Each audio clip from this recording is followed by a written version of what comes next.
this tall, but really.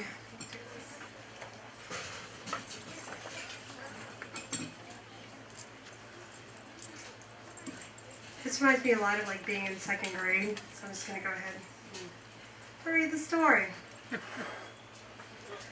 I woke up one morning in my twin bed, in my pink star pajamas, itching. I went to the bathroom, locked the door, and looked at my leg under the close light, and there were 5 bites in a neat pattern down my leg. Alarmed, I showed my mother. Not alarmed, she said, "Probably mosquito bites." I didn't realize until a few years ago that my mother was a terrific improvisational thinker. I am, an anxiety-ridden hypochondriac, which meant every day was another game of, what's this? Do I have a fever? I think I'm dying. My right hand is throbbing, and it's weird. To which she would ping-pong back, it's just growing pains. No, you don't have a fever. No, you're not dying. And, oh, I get that all the time. It just means you drink too much cocoa.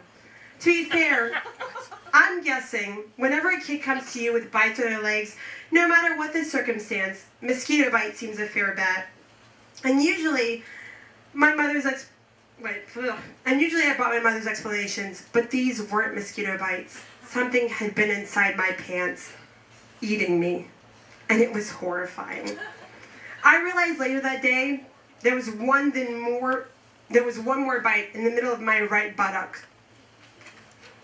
Turn the page. And it itched like the devil. In the next few days it turned dark red and weird, like portals in my body, where I could look in and see the blood and structures. It was a pustule that I, as a naked little hypochondriac in my tiny bathroom, drained like a pro, without a spout, without telling a soul. I mean, clearly, these weren't mosquito bites. Some fucking monster ate an inch of my butt flap.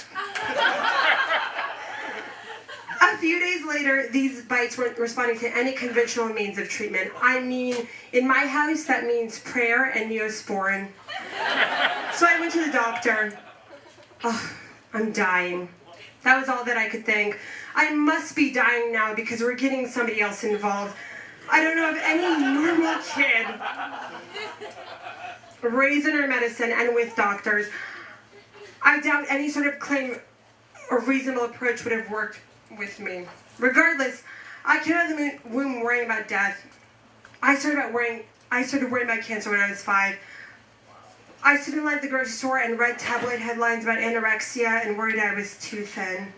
"Mom, am I too skinny?" I'd ask, chewing on my hair, my legs shaking. I don't know how my mother, a woman who always struggled with obesity, ever kept from slapping me in the face of this question, which arose from the age often during 6 through 11. "You're fine," she'd say, sighing at the price of our grocery bill as she wrote the check. I suffered from very extreme hypochondria, agoraphobia, anxiety. I don't blame her for not understanding this. I found ways to deal. I would hit and pinch myself to stop panic attacks, bruising my leg and drawing blood in the process. I controlled my fear of not vomiting by not eating much. I controlled my fear of public places by not going to public. I cried a lot, which soothed me. I did what I needed to get by and survive. I know that it hurt her to see me in such anguish, which is why she prayed so hard and so often for me. She did what she knew how to do. I hated doctors. I didn't want to know so much as to take my temperature for fear that I'd be found out as being very secretly ill. Like a nurse would peer at a thermometer and see that my temperature was the precise secret temperature of a diseased person, and that I would be it. I'd be willed away in the hospital to die. This time, however, it seemed pretty obvious to me that all that I needed was some kind of a cream to heal my bites. I went to sleep one night totally fine. I woke up the next morning with like small bullet holes. This seemed simple enough. I wanted to run in, get a tube of something thrown at me as I ran past. I get back home so I could get back to the business of being afraid of boys, outer space, my own shadow, going blind, certain shoes, multiple sclerosis, Ebola, movies about Ebola, going to movies about Ebola, popcorn and the chemicals in popcorn, and the way my dad ate 3 cheeseburgers sometimes, and our leaky roof, and what my friends thought of our leaky roof, and algebra. I should point out that all of this happened when I was 14. But I don't want you to get the wrong idea. I was a very sexless 14-year-old. I mean, 14-year-olds today, I don't know. I just don't know. I wore large t-shirts and had awkwardly stiff jeans and the kind of cats, and I wore thick socks. And I might have been shaving my legs at this point, but there's a good chance that I wasn't yet.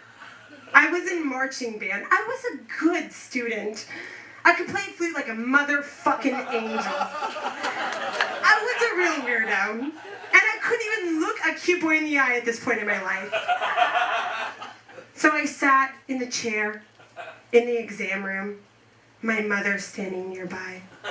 The doctor was not a person that either of us liked, and I don't know why we went there. He kind of seemed like a jerk.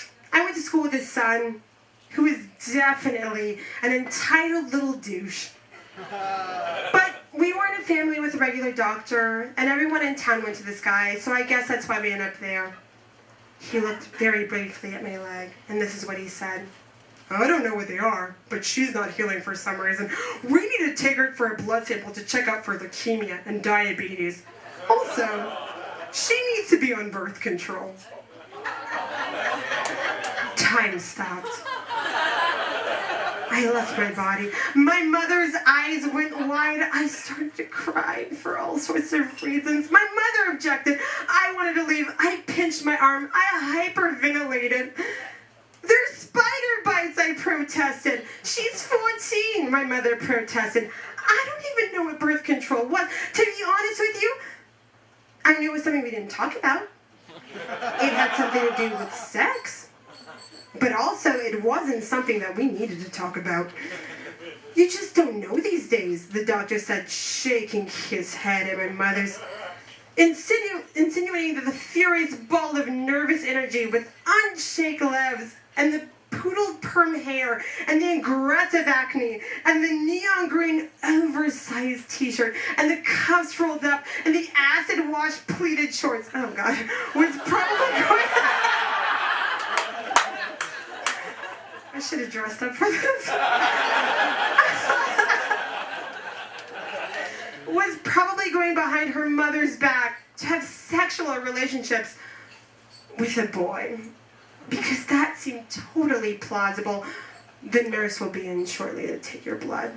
I cried in defeat. No one has ever taken my blood. And now it was finally happening. Leukemia, which, by the way, was the first disease that I'd ever become obsessed with. So I knew all about it. The chemo and the dying. I sobbed as a nurse collected 2 tiny vials of blood that she squeezed from my fingertips. Alone again, my mother tried to calm me. Still shaken in the aftermath of the tornado that had just ripped through this tiny exam room, I fell into a total state of shock. And I don't remember anything else from that day. I just know that I didn't die. We were sent home that day with a tube of some kind of jelly and a paper about brown recluse spiders. It took 10 years for the scars to fade to white.